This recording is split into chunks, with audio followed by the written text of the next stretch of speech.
نحمده ونصلي على رسوله الكريم اما بعد فاعوذ بالله من الشيطان الرجيم بسم الله الرحمن الرحیم اقم الصلاة صدق اللہ العظیم۔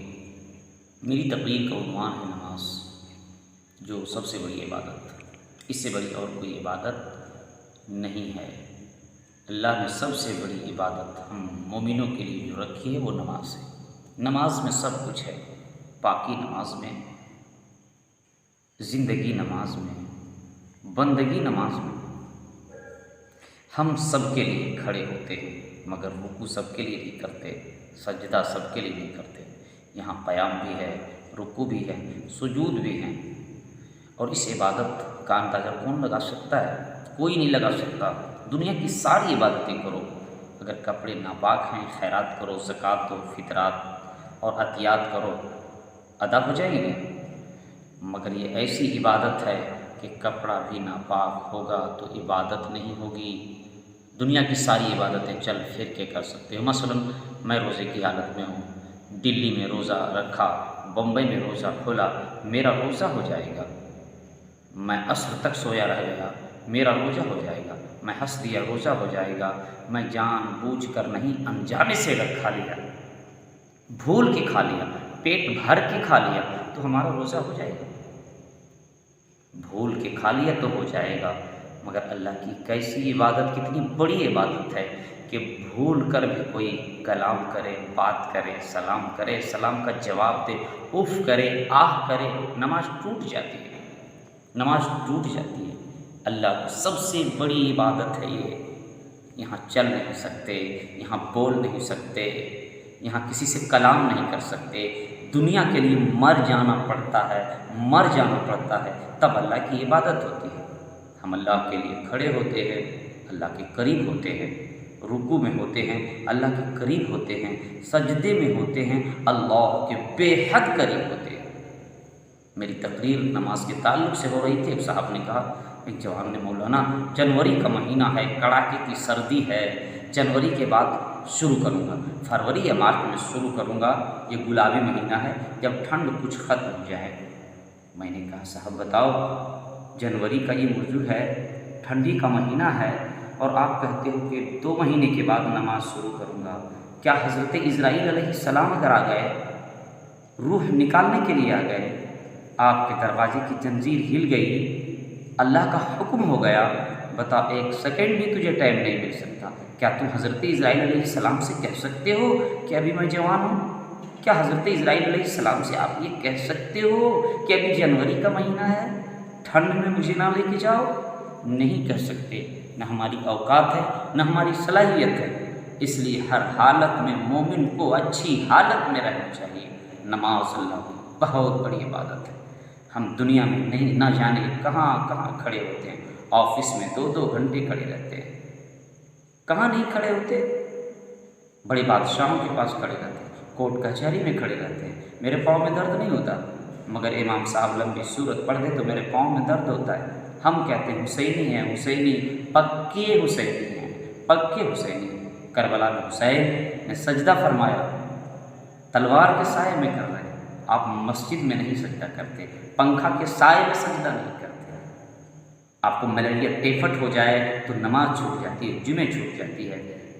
امام علی مقام کے سجدے کو دیکھو، عباس علمبردار کا بازو کٹ رہا ہے، آپ سجدہ فرما رہے ہیں، اور محمد کی قربانیاں ہو رہی ہیں، آپ سجدہ فرما رہے ہیں۔ کچھ لوگ کہتے ہیں میرا پیر بادشاہ ہے، کیا بات ہے، کیا بات ہے، کیا بات ہے، سبحان اللہ، میرا پیر بادشاہ۔ میں بھی کہتا ہوں میرا پیر بادشاہ، جس کا جو پیر ہے نا وہ بادشاہ ہے، الحمدللہ بادشاہ ہے۔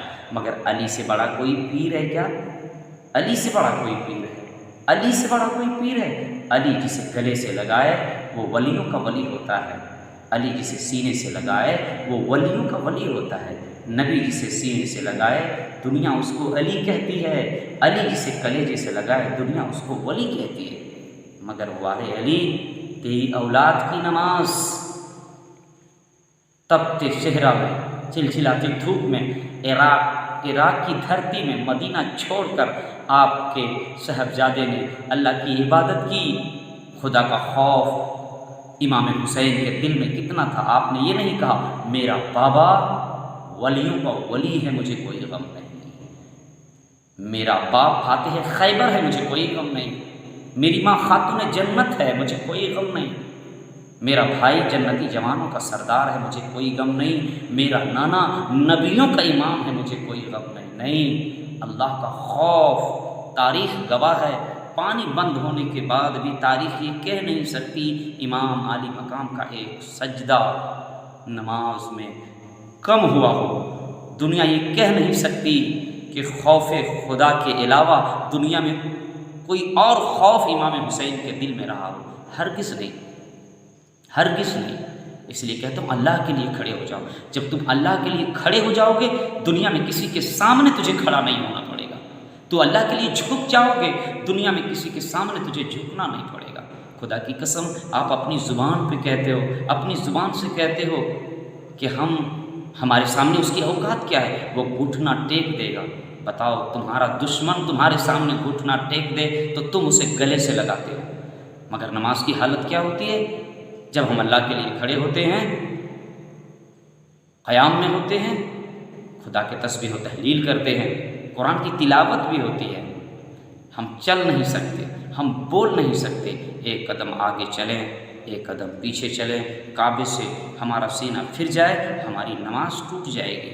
ہاں کچھ مواقع ایسے آتے ہیں جو نمازی آگے بھی ہو سکتا ہے، نمازی پیچھے بھی ہو سکتا ہے، مثلاً صفیں پوری ہو چکی ہے، تنہا ایک نمازی آیا، اب وہ تنہا ہے، جماعت میں شامل ہونا چاہتا ہے، تو نمازی میں سے ایک نمازی کو، صف میں سے ایک نمازی کو کھینچے اور اپنے پاس کھڑا کر لے، یا دو نمازی ہے، ایک امام کی شکل میں ہے اور ایک اس کا مقتدی ہے، دو ہی ہے اور جماعت کھڑی ہے، تو ایک تنہا آنے والا امام صاحب جو ہوں اس کو ہلکا سا ٹچ کرے تاکہ وہ آگے ہو جائے اور مقتدی کے سامنے وہ کھڑا ہو جائے تاکہ جماعت ہو جائے، یعنی آگے بھی ہونا اور پیچھے بھی ہونا۔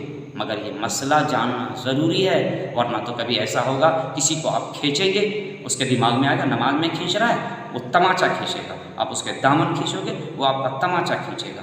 نماز سب سے بڑی عبادت ہے، آپ اللہ کی بارگاہ میں کھڑے ہوتے ہو، اللہ کے قریب ہو جاتے ہو۔ آپ خدا کی بارگاہ میں جب کھڑے ہوتے ہو تو گھٹنا ٹیکتے ہو، پھر گھٹنا ٹیکتے ہو، پھر ہتھیار ڈالتے ہو، ہتھیار۔ آپ کا دشمن آپ کے سامنے ہتھیار ڈال دے آپ اسے معاف کر دو گے، رب کی بارگاہ میں ہم ہتھیار ڈالتے ہیں، پھر بھی میرا مولا مجھ سے خوش نہیں ہوتا ہے تو ہم ناک رگڑتے ہیں، ناک رگڑتے ہیں، پھر بھی اے رب کعبہ اگر تو خوش نہیں ہوگا ہم پیشانی رگڑیں گے، اسی کو سجدہ کہتے ہیں۔ اللہ کے رسول کا فرمان بھی ہے، تم کھڑے ہو خدا کی بارگاہ میں، غیر اللہ سے تمہارا رشتہ ٹوٹ جاتا ہے، باپ کے پیچھے پڑ رہے ہو امام کے پیچھے کرنا ہوگا، بھائی کے پیچھے پڑ رہے ہو امام کے پیچھے کرنا پڑے گا، دادا کے پیچھے پڑ رہے ہو دادا نہیں امام کے پیچھے کہنا پڑے گا، یعنی دنیا کے سارے رشتے جب ٹوٹ جاتے ہیں تو اللہ سے رشتہ جڑتا ہے، تب اللہ سے رشتہ جڑتا ہے، دنیا کی ساری محبتیں جب ختم ہوتی ہے تب اللہ کی محبت دل میں سماتی ہے۔ الوہیت، ربوبیت، حقانیت اسی کو کہتے ہیں۔ نماز ایسی عبادت ہے جہاں قرآن کی تلاوت ہوتی ہے، نماز ایسی عبادت ہے جہاں قیام ہوتا ہے، نماز ایسی عبادت ہے جہاں درود پڑھا جاتا ہے، نماز ایسی عبادت ہے جہاں قیام ہوتے ہیں، جلسے ہوتے ہیں، سجدے ہوتے ہیں، اور دنیا کی ساری عبادتوں میں اللہ نے سب سے بڑی عبادت اس لیے رکھی ہے جب اس کا سر خدا کی بارگاہ میں جھک جاتا ہے تو زبان کہتی ہے سبحان ربی الاعلیٰ، سبحان ربی الاعلیٰ۔ خدا کی قسم اگر تم نے زمین پہ ہتھیار ڈال دیا رب کے لیے کسی کے سامنے ہتھیار ڈالنے کی ضرورت نہیں پڑے گی، ناک رگڑی خدا کی بارگاہ میں کسی کے سامنے ناک رگڑنے کی ضرورت نہیں پڑے گی، پیشانی رگڑی خدا کی بارگاہ میں کسی کے سامنے جھکنے کی ضرورت نہیں پڑے گی، گھٹنا ٹیک دیا خدا کی بارگاہ میں زمانے کے سامنے تجھے گھٹنا ٹیکنا نہیں پڑے گا۔ جو رب کے سامنے گھٹنا ٹیک دیتا ہے زمانہ اس کے سامنے گھٹنا ٹیک دیتا ہے، جو رب کے سامنے پیشانی رگڑتا ہے زمانہ اس کے سامنے جھکتا ہے، جو رب کی بارگاہ میں ناک رگڑتا ہے دنیا اس کے سامنے ناک رگڑتی ہے۔ رب کی رضا جو چاہتا ہے، رب کی رضا جو چاہتے ہو اللہ کی عبادت کرو، اقیم الصلاۃ، نماز قائم کرو، اقیم الصلاۃ، نماز قائم کرو۔ نماز سب سے بڑی عبادت ہے، یہاں پاکی بھی ہے، یہاں معظم بھی ہے، یہاں آدمی معطر بھی ہے۔ بے وضو عبادت نہیں ہو سکتی۔ دنیا کی بہت ساری عبادتیں ہیں بے وضو ہو سکتی ہے، دنیا کی بہت ساری عبادتیں ہیں کپڑے ناپاک ہو پھر بھی عبادت ہو سکتی ہے، مگر یہ وہ عبادت ہے جہاں جگہ بھی پاک ہو، یہ وہ عبادت ہے جہاں کپڑا بھی پاک ہو، یہ وہ عبادت ہے جہاں جسم بھی پاک ہو، یہ وہ عبادت ہے کوئی دوسرا روٹ نہ بنے، پورا پچھم اتر دچھن نہیں، پچھم بھی نہیں، کعبہ جدھر ہو کھڑا ادھر ہونا ہے، ایسی عبادت کو نماز کہتے ہیں۔ اللہ کے پیغمبر فرماتے ہیں الصلاۃ معراج المومنین، مومنوں کی معراج نماز ہے، الصلاۃ عماد الدین، دین کا کھمبا نماز ہے۔ اللہ کے پیغمبر جناب محمد رسول اللہ صلی اللہ علیہ وسلم کی سنتوں کے مطابق ہمیں نماز پڑھنے اور اس پر عمل کی توفیق عطا فرمائے۔ السلام علیکم ورحمۃ اللہ۔